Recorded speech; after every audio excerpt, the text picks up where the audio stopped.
Première question, qu'est-ce qu'on vous donne ici? Une application linéaire injective, une famille libre, et là on est face à l'image de cette famille. Alors, qu'est-ce qui est écrit là? Une application injective, qu'est-ce qu'elle va faire? Elle va transformer une famille libre en une famille libre. Ça, il faut le garder en tête. Pour la démonstration, il suffit de prendre une combinaison linéaire. Voilà, U de V1 plus, etc., l'alpha P, U de VP égale 0. Et il faut montrer que tous les coefficients, alpha 1 jusqu'à alpha P, sont nuls. Donc pour ça, il suffit d'utiliser, donc là, directement, on utilise la linéarité de U. Ça nous donne donc U de quoi? De alpha 1, V1, plus, etc., l'alpha P, VP égale 0. On est face à quoi? U de grand X, par exemple, égale 0. D'accord? U de grand X égale 0, ça veut dire que X appartient au noyau de U, sachant que U est injectif, ce noyau-là est égal à 0. U de X égale 0, si seulement si X est égal à 0. Donc le passage d'ici à là, ça c'est parce que U est injectif. Là, c'est la linéarité de U. D'accord?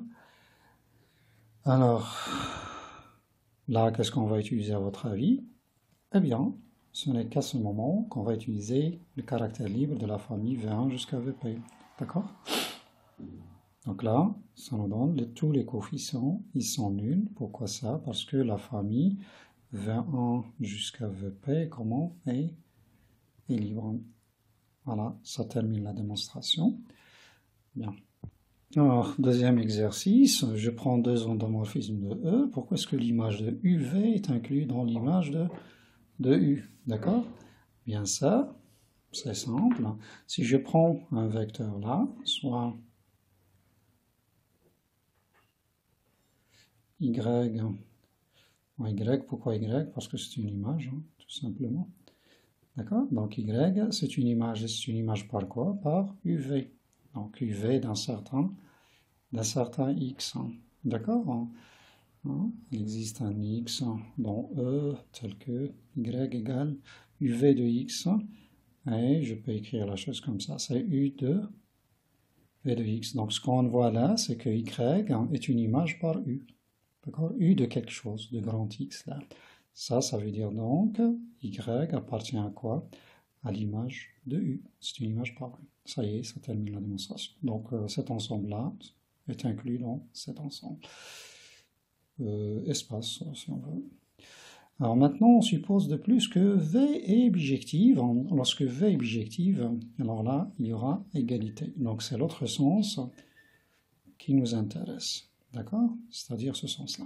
Pourquoi est-ce que l'image de U est inclue dans l'image de UV? D'accord?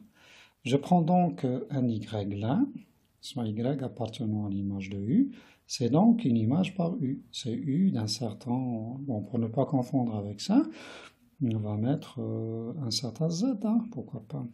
Alors, ce qu'on veut, c'est montrer que Y est une image par UV.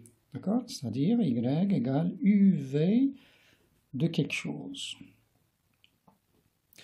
Donc, on va travailler ça avec ça. U2. Donc, il suffit de voir que Z est égal à V de quelque chose. Est-ce que c'est possible ou non? Hein, d'accord? Donc, l'analogie, la voici. Hein. Z, ce qu'on V ديال شي حاجة. D'accord? Est-ce que Z est une image par V? Votre réponse? Eh bien oui. Pourquoi ça? Parce que V est bijective. D'accord? Or, V est bijective. Donc, le Z, c'est une image par V. C'est V d'un certain X. D'accord?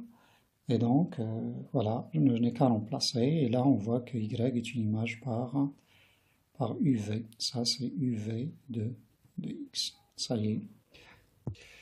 Troisième exercice, je prends U, un endomorphisme, et V, un automorphisme, c'est-à-dire une application linéaire bijective de E vers E. Alors, je prends une base de l'image de U. Pourquoi est-ce que l'image de cette famille par V est une base de l'image de VU? Eh bien, regardons de près ce qui se passe. Pour démontrer que c'est une base, il faut montrer le caractère libre et le caractère générateur. Eh bien, je dis tout de suite que ma famille est libre. Pourquoi? Pourquoi elle est libre?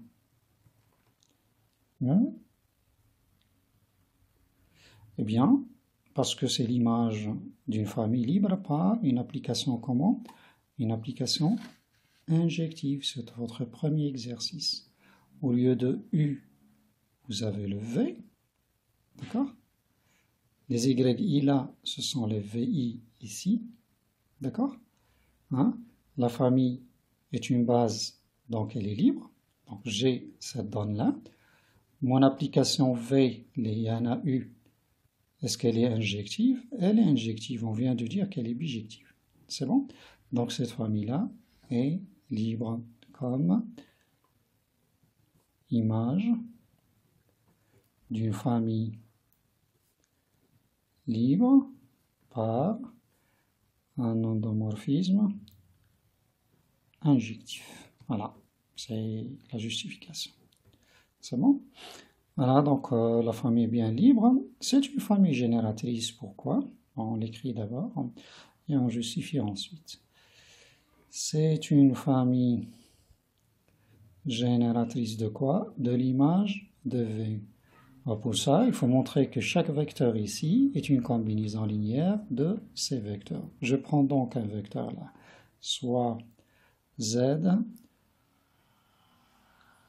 un vecteur dans l'image de V. Ça veut dire quoi? Ça veut dire que notre Z s'écrit VU de quelque chose en mettant X. C'est bon? C'est-à-dire, c'est V de U de X. D'accord? Bien. À ce stade-là, le U de X, on va le situer où? Eh bien, c'est une image par U. Donc, il appartient à l'image de U.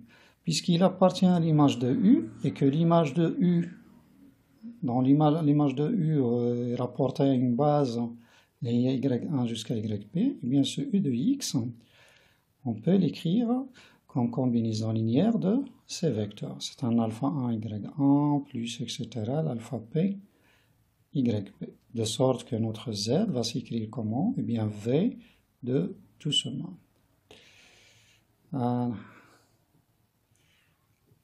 On utilise alors la linéarité, et ça nous donne quoi? Alpha 1, V de Y1, plus, etc., alpha P, V de YP. Alors, qu'est-ce qu'on lit là? Bien, vous voyez bien que Z, on l'a écrit comme combinaison linéaire de ces vecteurs-là. Ça veut dire que cette famille-là est une famille génératrice de l'image de VU. Voilà, c'est notre phrase qui est là. Car, c'est bon? Voilà, c'est une famille génératrice, c'est une famille libre, c'est donc une base de l'image de V. Alors pour la dernière question, moi je l'écris là. La chose était presque faite, donc là on prend juste des endomorphismes. Je prends une base de l'image de V. Alors pourquoi est-ce que la dimension de l'image de UV est inférieure ou égale à AP? Bien, je me place, je prends un Z dans l'image de UV comme tout à l'heure. Donc, puisque les choses sont déjà faites, je vais accélérer un petit peu. Ça, c'est U de V de X. Et V de X, elle est située où? Dans l'image de U, de V, pardon, qui est rapportée à la base Y1 jusqu'à YP. Donc, ce V de X va s'écrire comme combinaison linéaire de ces YI. Et donc, le Z, c'est U de tout ça, et la linéarité nous permet de faire sortir les scalaires. Donc, c'est U de Y1 plus, etc., l'alpha P, U de YP. C'est bon? Donc, qu'est-ce que je vois là? Ces vecteurs-là formeront une famille génératrice de quoi? De l'image de UV.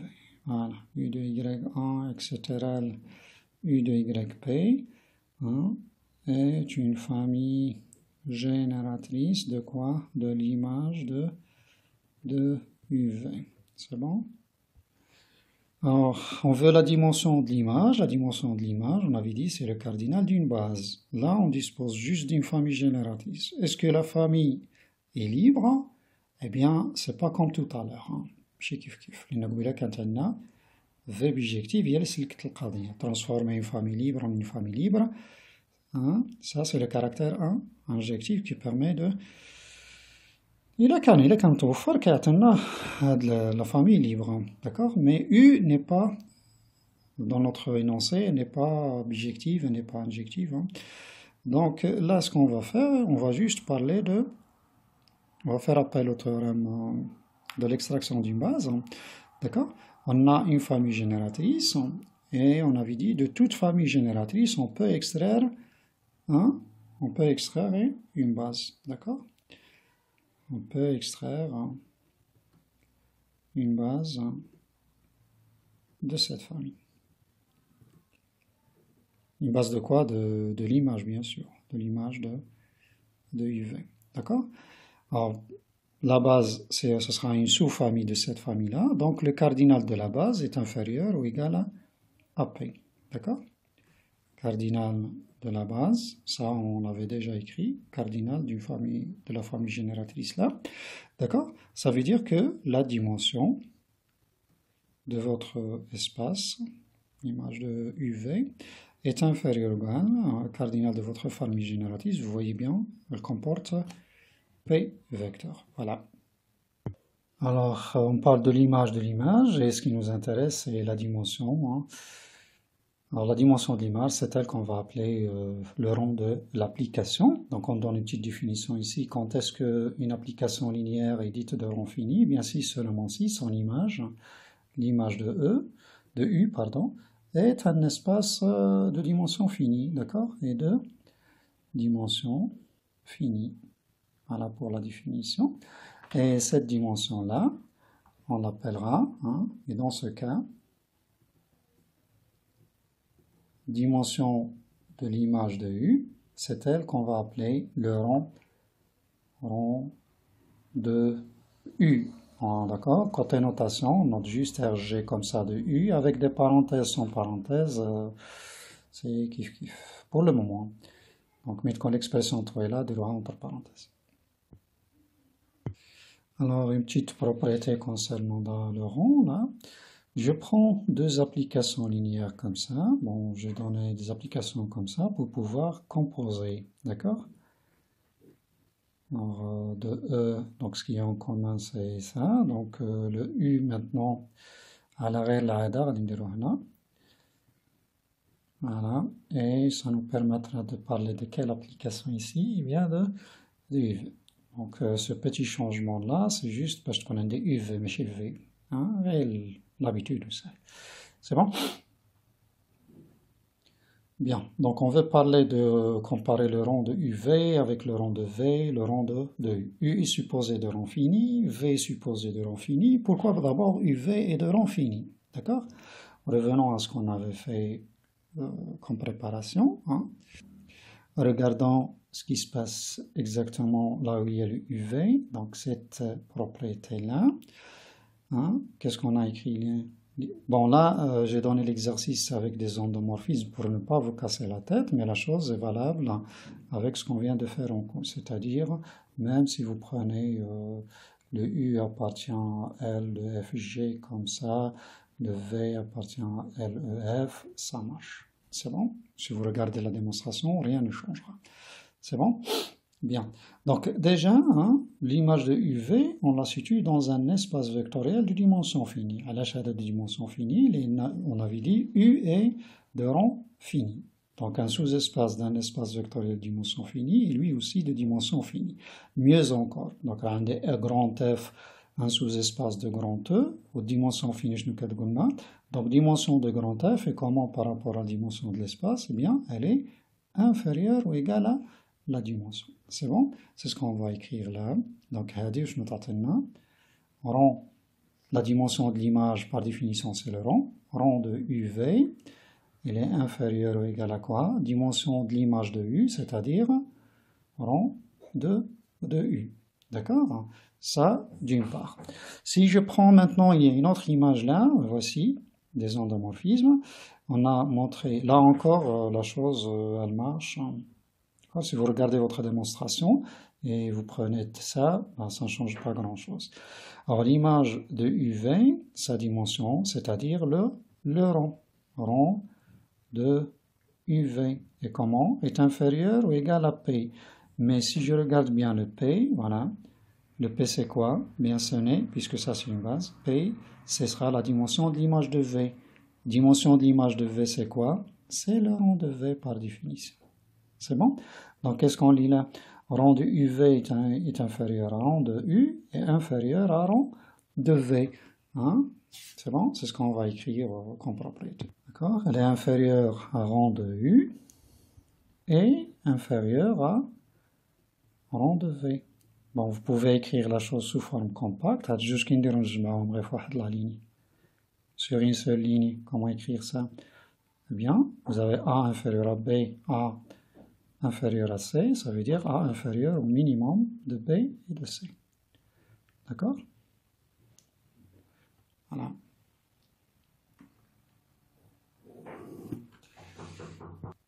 Alors, que se passe-t-il maintenant dans le cas où l'une des applications est bijective? C'est toujours notre préparation, donc soit U, une application linéaire de E vers F, et V, une application linéaire bijective, un isomorphisme de, alors là,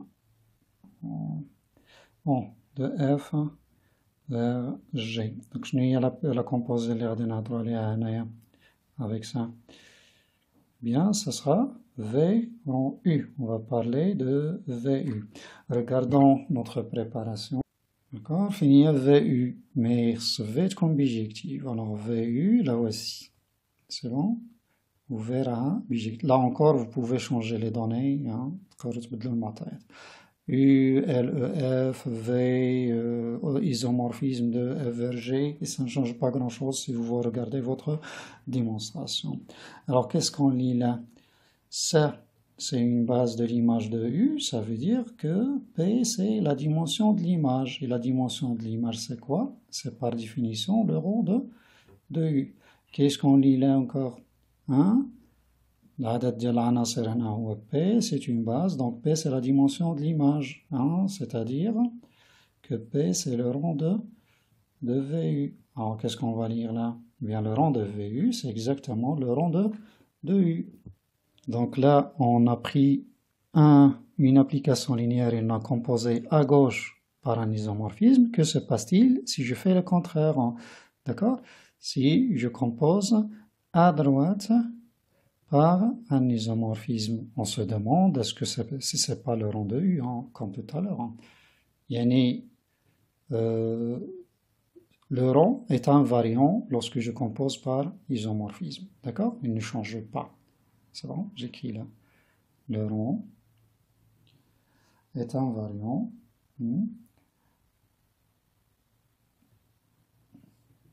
C'est invariant lorsqu'on compose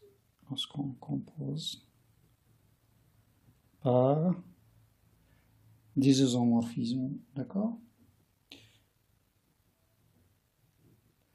Que ce soit à gauche ou à droite, kif. Le rond il pas wow, mais tu peux. Bon, donc il faut juste les donner ici. Hein. Je prends donc U, une application linéaire, et V, un isomorphisme de vers. Alors, je vous laisse le soin peut-être de régler les espaces. Hein. Il faut parler de UV maintenant, c'est pas VU. Hein, d'accord?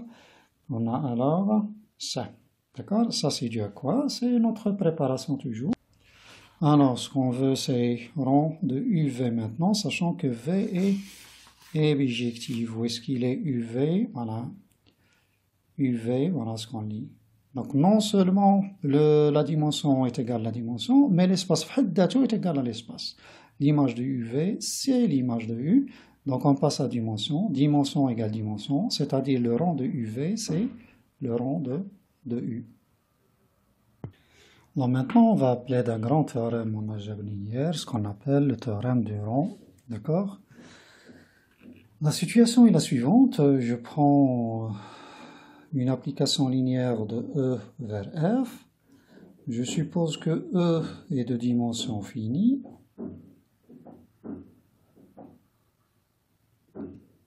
D'accord? Et je veux parler du rond de E, de U. Bon, je ne sais pas si F est fini ou non, il est quelconque, c'est juste l'espace de départ qui est supposé être de dimension finie. Alors, je veux parler du rond de U. Le rond de U, je rappelle, par définition, c'est dimension de l'image de U. L'image de U, c'est un sous-espace vectoriel de F, et donc je ne peux pas dire grand-chose pour le moment sur l'image de U. Et d'accord, je veux plutôt me placer dans E, et dans E, je peux parler du kerr. Kerr de U, c'est un sous-espace vectoriel, je rappelle, de E. Alors, ce qu'on va faire, puisque U est dimension finie, que ça c'est un sous-espace, on va prendre une base adaptée. D'accord? Bon, E1, on met en P, une séparation virtuelle. En, une base de E, mais une base adaptée à ce noyau. Je n'ai pas base adaptée, je rappelle. Ben, il suffit que vos premiers vecteurs là forment une base de kerr de U. Voilà.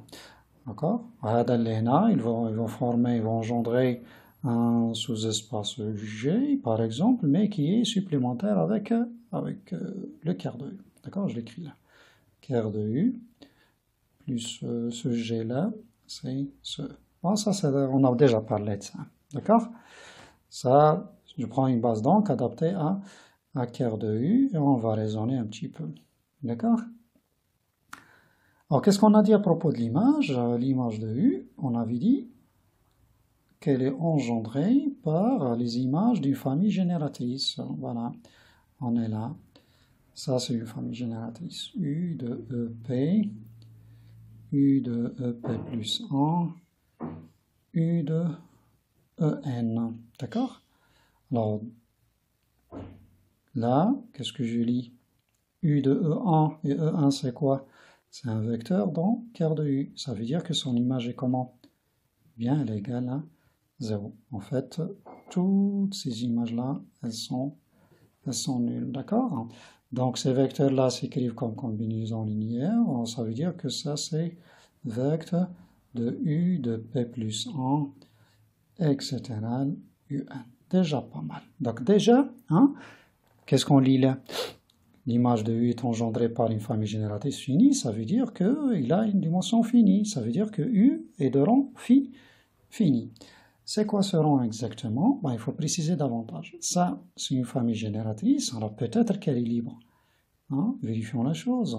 Est-ce que U de P plus 1, U de EN est libre? Ben, on n'a pas le choix, on va prendre une combinaison, là encore. U, P plus 1, plus alpha. Alors là, elle va me causer des ennuis avec les indices. Bon, je vais prendre un indice relatif à ça. Alpha n, U de UN, égale 0. C'est bon? Et tout de suite, la linéarité de U.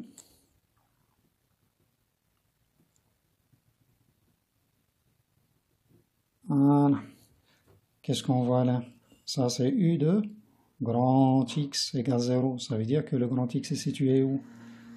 Donc, ce grand X là, il est situé dans le noyau, par définition du noyau. Ça appartient à kerr de U. Mais, ce vecteur, si je regarde de près, c'est une combinaison linéaire de quoi? P plus 1, EP plus 1 jusqu'à EN. Alors, EP plus 1 jusqu'à EN, ils engendrent le G, d'accord? D'autre part, ce même vecteur-là, il appartient à G. Il appartient à ça et à ça, donc il appartient à leur intersection. Et c'est quoi l'intersection de ce deux sous-espaces? Eh bien, c'est le singleton 0. Ils sont supplémentaires. D'accord? D'où mon vecteur là, il est égal à 0. Ah, regardons encore de près ce qui se passe. On est face à une combinaison linéaire égale 0, sachant que les vecteurs, ils sont comment? Ils sont libres. D'accord? C'est une sous-famille d'une famille libre. D'accord? EP plus 1 jusqu'à En est une sous-famille d'une famille libre. D'accord? Ou là, à base, c'est-à-dire, voilà, les coordonnées, on est la base E1 jusqu'à En, donc les coordonnées, ils sont nuls, tout simplement. Alpha P plus 1, pardon. Toutes les coordonnées sont nulles. C'est bon? Ça y est, ça démontre le caractère libre. Donc ça, c'est OK. Elle est libre. D'accord?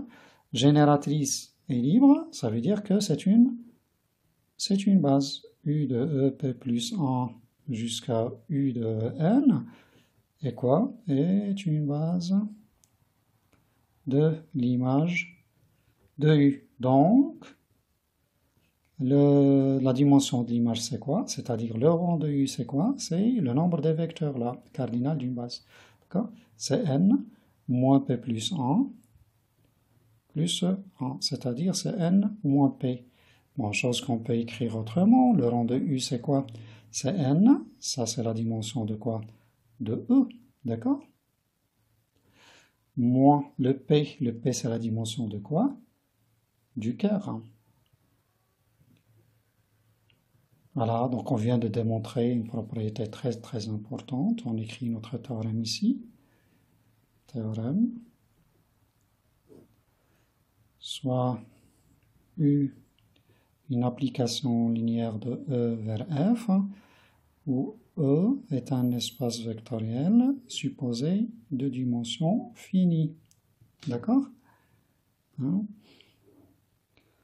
Alors, U est de rang fini. Et on dispose de cette propriété-là, qu'on préfère écrire la dimension du quart, on préfère l'envoyer là. Et ça nous donne donc le rang de U, de dimension de E, égale à dimension de quart de U, plus le rang de U. Bon, les gens qui n'aiment pas trop le rang, ils vont l'écrire comme dimension de quart de U, plus dimension de l'image de U. Voilà. Théorème très très très important. Voilà. Concernant l'équation UX égale B, où U est une application linéaire de E vers F. Alors, je me donne une application linéaire qui va aller de E vers F. Hein, et je me donne un vecteur dans F, et je cherche tous les antécédents de ce vecteur-là. D'accord? Je suis en train de résoudre, de trouver tous les x tels que l'image de x égale b, c'est notre équation-là. Théoriquement, comment résoudre cette équation? Eh bien, il suffit de trouver une solution, n'importe laquelle. Donc, supposons soit de deux choses l'une, soit l'équation admet une solution, soit elle n'admet pas de solution. D'accord? Donc, si l'ensemble de solutions n'est pas vide, ça veut dire qu'il y a au moins une solution que je vais noter en x0, soit x0, une solution pour mon équation. D'accord? Et je vais travailler avec x0. Cette équation-là, je lui change d'écriture. Puisque x0 est une solution, ça veut dire qu'il vérifie l'équation. Ça veut dire que u de x0 est égal à b. Donc le b ici, je ne le vois plus comme b, mais comme u de x0. Je ramène le tout d'un côté et j'utilise la linéarité de u. Ça me donne u de x moins x0 est égal à 0. Ça veut dire quoi? Ça veut dire que x moins x0 appartient à quart de u. Voilà.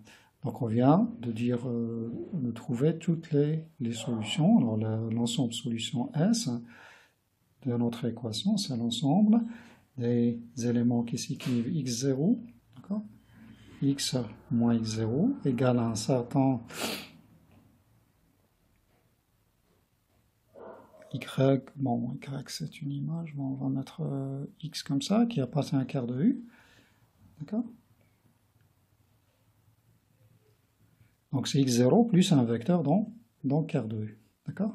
C'est ce que vous avez ici, x égale x0 plus x, avec x situé dans quart de u. Donc S, une petite notation peut-être locale, hein. S c'est quoi? C'est x0 plus le quart de u. Bon, un exemple, on a déjà fait le cours sur les systèmes linéaires. Lorsqu'on résolvait un système linéaire comme ça, eh bien, ça se passait exactement de la même façon, théoriquement. D'accord? Mais pratiquement, c'était Gauss et échelonnement, la phase de l'échelonnement, etc. Donc, je suis en train de parler de la façon théorique ici. Bien là, ça fait partie exactement de ça. Toutes ces lignes-là, ces équations-là, il s'agit d'une seule équation, hein.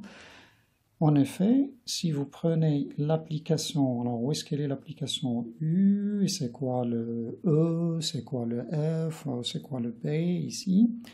Eh bien, le U, c'est l'application qui a x1, xp associé, tout ça, d'accord? Donc, A11, x1 plus comme première coordonnée, d'accord, etc. jusqu'à la nème coordonnée ici, AN1, x1 plus ANP, xp. Alors, pour les espaces, là, vous avez combien de coordonnées? Ben, il y en a P, donc on est là, donc AP. Et là, il y en a combien, à votre avis? Bien, c'est N. D'accord? Bien, cette application-là est linéaire. U est linéaire. وما هادو les applications اللي كنا نعطيوكم كاع في les exercices دا كاملين دايرين بحال هادي كلهم. C'était toutes des applications comme ça, hein? On vous donne des applications par exemple comme ça. U c'est quoi? C'est l'application qui voit x, y sur quoi? Sur x plus y, 2x moins y, hein? C'est l'application qui a x, y, z, associé x plus y plus z, y, comme ça, d'accord? Donc ça c'est R3 vers R carré, là c'est R carré vers R carré. Bon, on vous donnait des exemples comme ça, d'accord? Et on vous montrait qu'il s'agit d'applications linéaires. Pourquoi? Bon, c'est votre programme, hein. لو كان نعطيكم هذه une application linéaire, هذوك les questions ما تديمونطريو لي حتى حاجة. علاش؟ لو قلت لنا أستاذ بلي راهي une application linéaire. Donc là, c'est le stade plus avancé, hein. Toutes ces applications de cette forme-là, elles sont linéaires. داكشي حنا كنزعمو كنعطيوكم ديريكتومون بلا ما تنخمم، تنعطيكم c'est une application linéaire. Je sais auparavant, via cette propriété-là, qu'il s'agit d'une application linéaire. Alors, vous pouvez vérifier la chose chez vous, hein. Pourquoi elle est linéaire? Pour vous faciliter un petit peu la tâche, vous pouvez noter ça, phi, et là c'est x, grand X maintenant. Voilà, ça c'est phi 1 de x, et là c'est phi indice n de x, d'accord? Voilà. Les phi i, c'est ce qu'on appelle des formes linéaires, elles prennent leur valeur dans K uniquement, mais dès qu'il y a une application linéaire qui prend ses valeurs dans K, on dit qu'il s'agit d'une forme, ماشي application, une forme, une forme linéaire. Et le B, c'est quoi? Le B, ce n'est que, hein, le B, c'est juste le B1 jusqu'à Bn, d'accord? Avec ces notations-là, d'accord? C'est quoi notre système? Eh bien, c'est juste l'équation U de x égale B. Tout simplement. Hein? C'est bon? Et donc, c'est le même traitement théoriquement, hein. C'est une solution particulière plus le noyau. Alors, précisons juste le noyau. Le noyau, c'est quoi? Hein? Ça veut dire u de x égale 0. Yani, on prend le second membre égal 0. D'accord? Ce qui vous donne le système, ce qu'on a appelé système sans second membre. Ou un de second membre, je n'envoie des zéros, on a sans second membre. D'accord? Hein? Des zéros là. Le quart de c'est le système homogène qu'on avait appelé système homogène. Alors, je suis en train de parler de ça. D'accord? U de x égale 0, système sans second membre. Ça veut dire tout simplement qu'on est dans le quart de U. Alors, l'autre exemple, les équations différentielles linéaires, c'est le même traitement.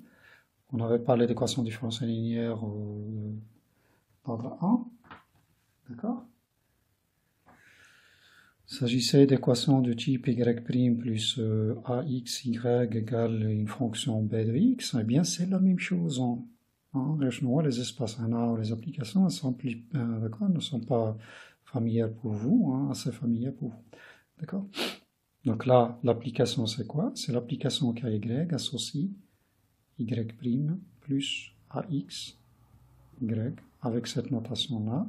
Votre écriture là, d'accord, ça veut dire tout simplement u de y, ce côté-là, égale à b, tout simplement. D'accord? Et c'est une application qui va aller de quoi vers quoi? Bon, ça dépend des exercices.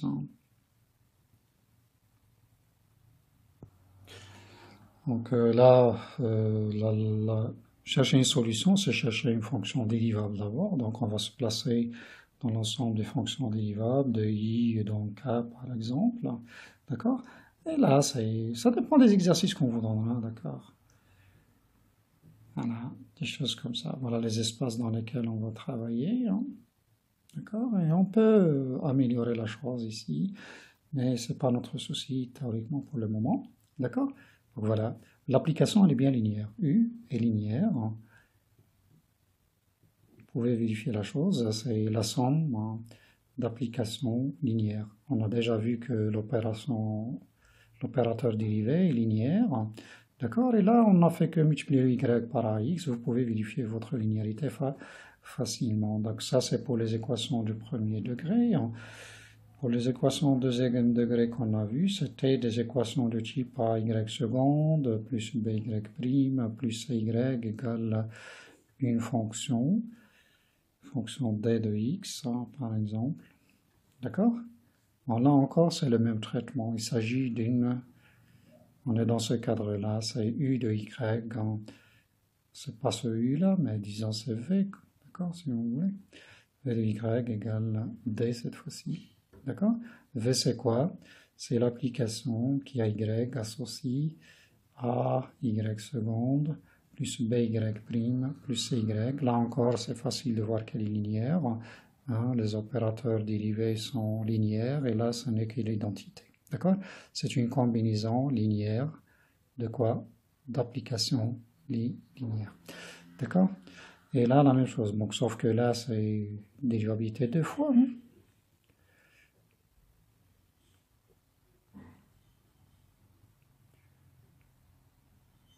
Voilà.